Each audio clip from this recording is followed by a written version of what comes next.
can't believe it's come to this," I muttered to myself, reading a certain diary I found in my son's room. The entries were shocking, not something you would expect a kid to write. However, it clarified all the uneasy feelings I have had for days. I immediately reported it to the police. I am Natalie, 32 years old. I work part-time. I have been married to Freddie, also 32, and a company employee for 11 years. I still work at the fashion company where I was full-time until we had kids, thanks to a very understanding boss. Our son Joseph turns 10 this year, and we're starting to think about buying a house to set up a room for him for the future. But Freddie's attitude towards me and Joseph started changing. Joseph loves studying and gets high praise from his teachers for his grades.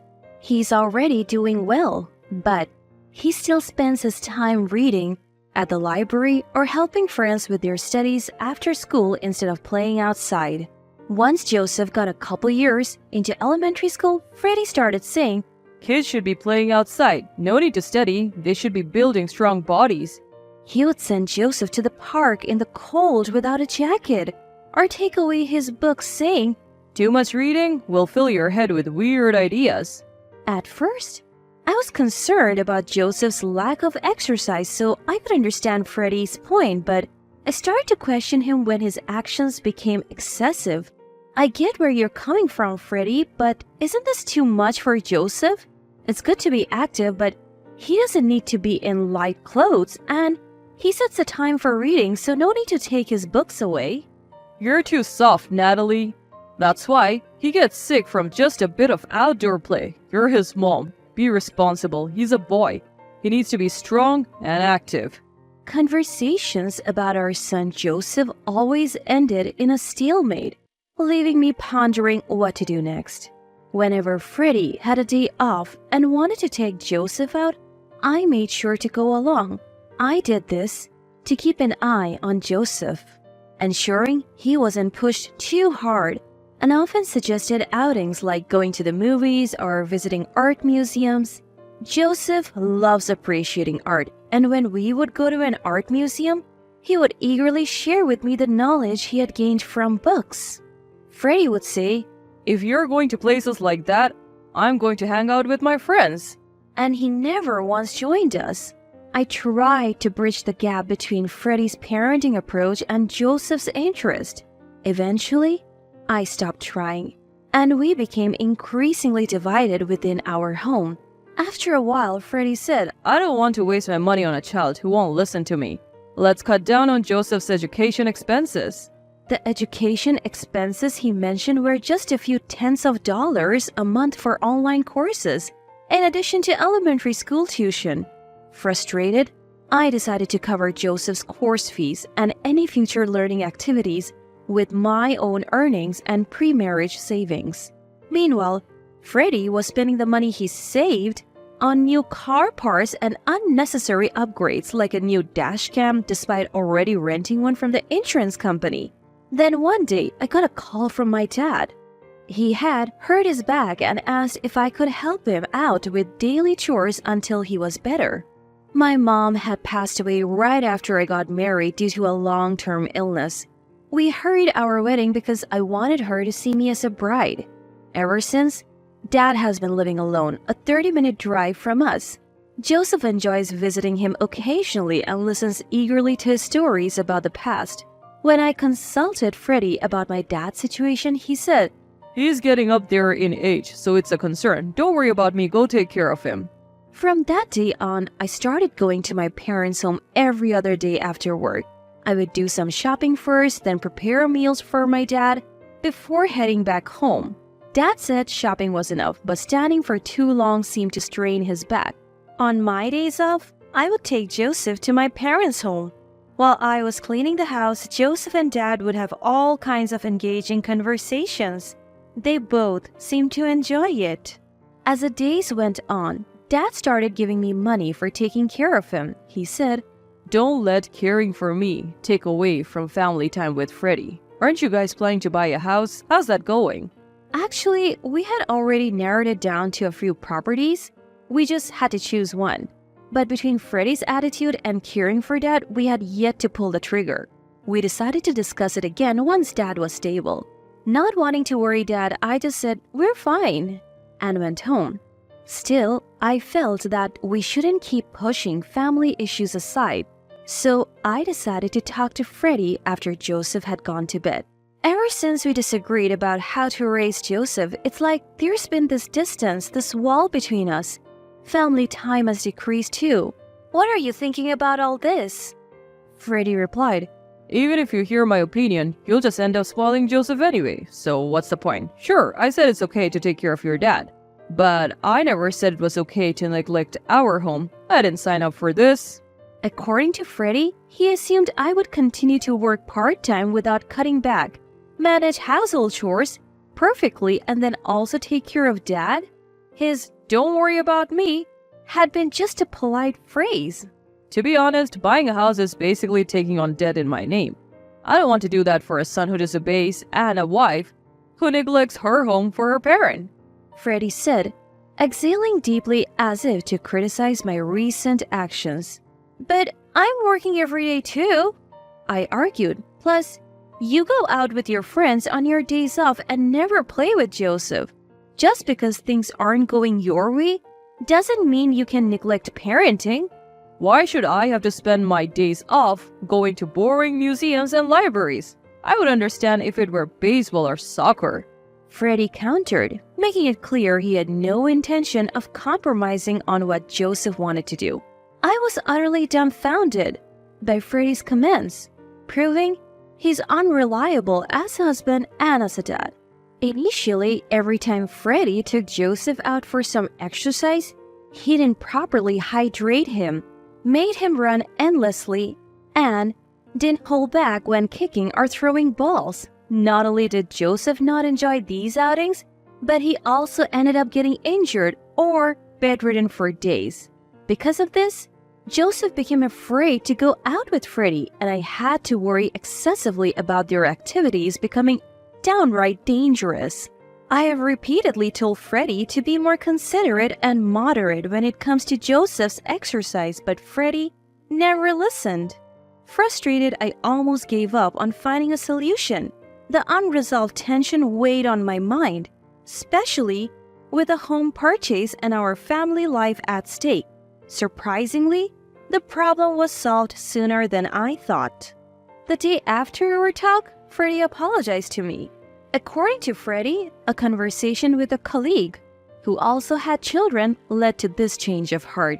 Freddie's colleague was so shocked and disillusioned by his story that they said, You're not just failing as a dad, but as a husband too. Your wife could rightfully report you for this. Feeling grateful to Freddie's colleague, I accepted his apology in hopes of improving our family relationship. After that, my dad's back condition improved, allowing him to go back to his routine. I decreased the frequency of my visits to my parents' house, allowing us to spend more quality time as a family. Things were also going smoothly with the house purchase.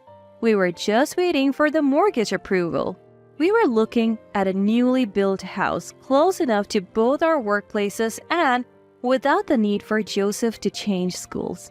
As the house purchase loomed closer, Freddie began working overtime more frequently and I increased my part-time hours.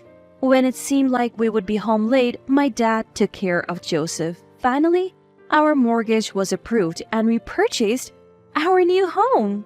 But the day after completing the formalities with the real estate agent, Freddie went to work and never came back. I contacted everyone I could think of and even the police. But Freddie's whereabouts remained a mystery, leading to some unsettling days. Due to Freddie's disappearance and the instability it brought, we had to reconsider buying the house.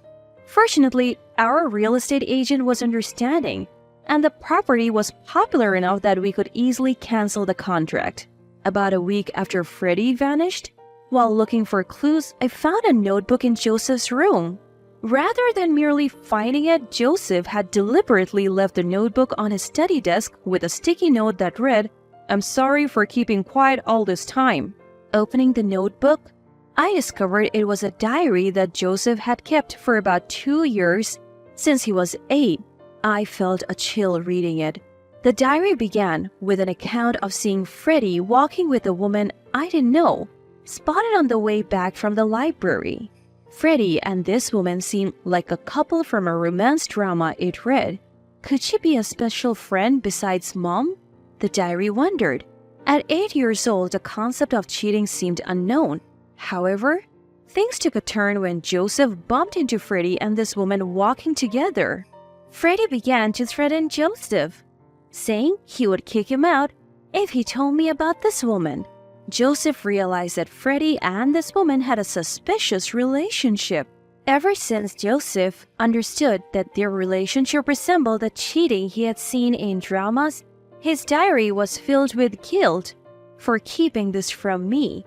Worse, while I was away visiting my parents, Freddie had kicked Joseph out of the house and invited this woman in. Joseph was keen to accompany me not just because he enjoyed talking to Grandpa, but primarily to escape Freddie. As a recent entry showed, Freddie's behavior towards Joseph seemed to worsen day by day. Furthermore, it contained threats like, If we move out, you won't see your beloved grandpa much. If you don't listen to me, I'll kick you and Natalie out.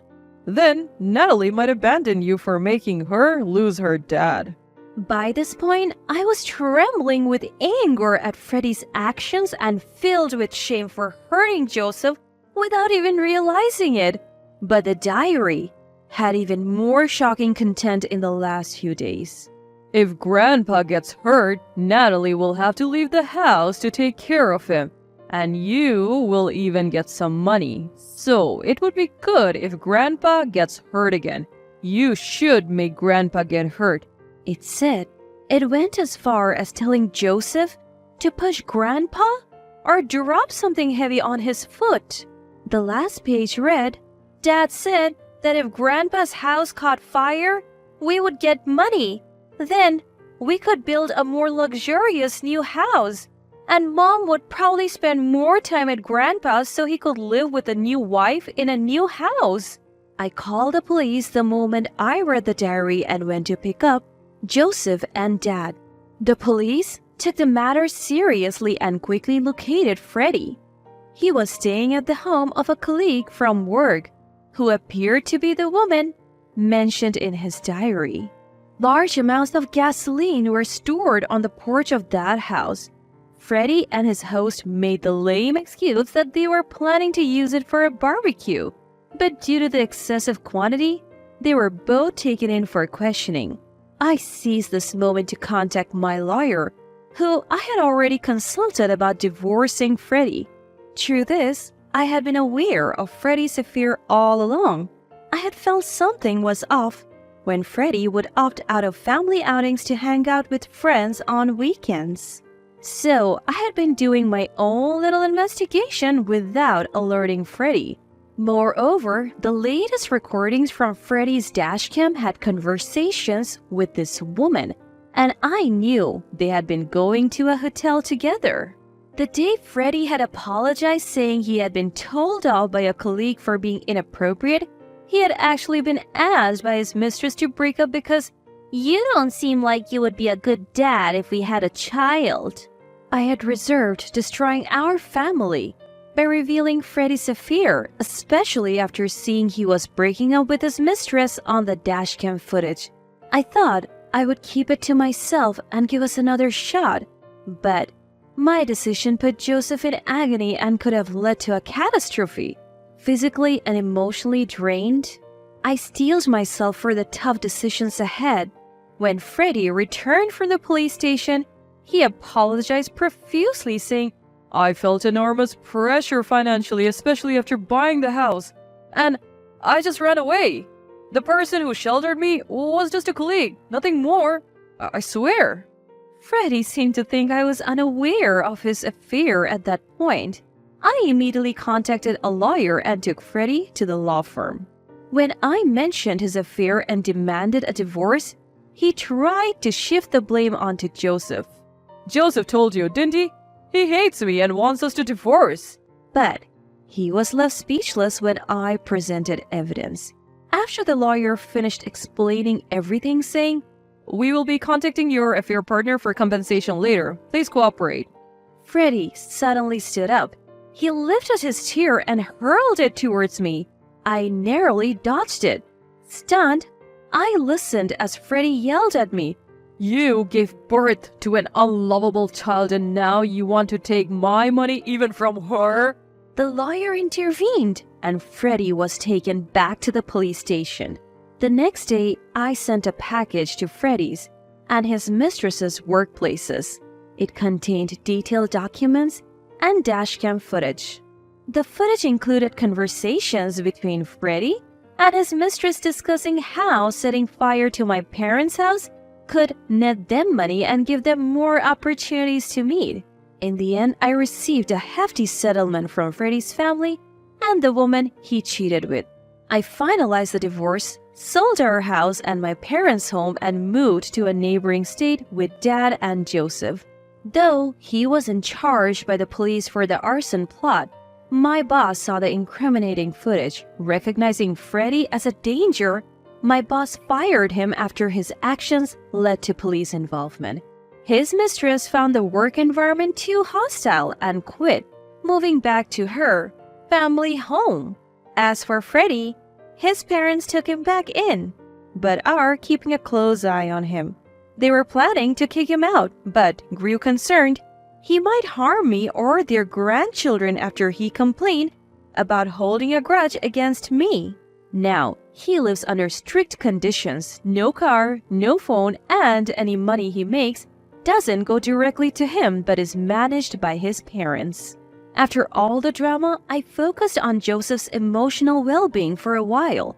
I also attended counseling to recover mentally. I'm truly grateful that Dad has been the rock in our lives. Joseph has become much happier now that Freddie is out of the picture. He's enjoying his days with new friends in our new place.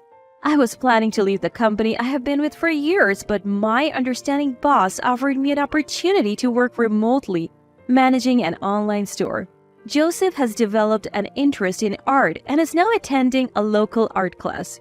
As for Dad, he is living a relaxed life enjoying gardening at our new home with a yard.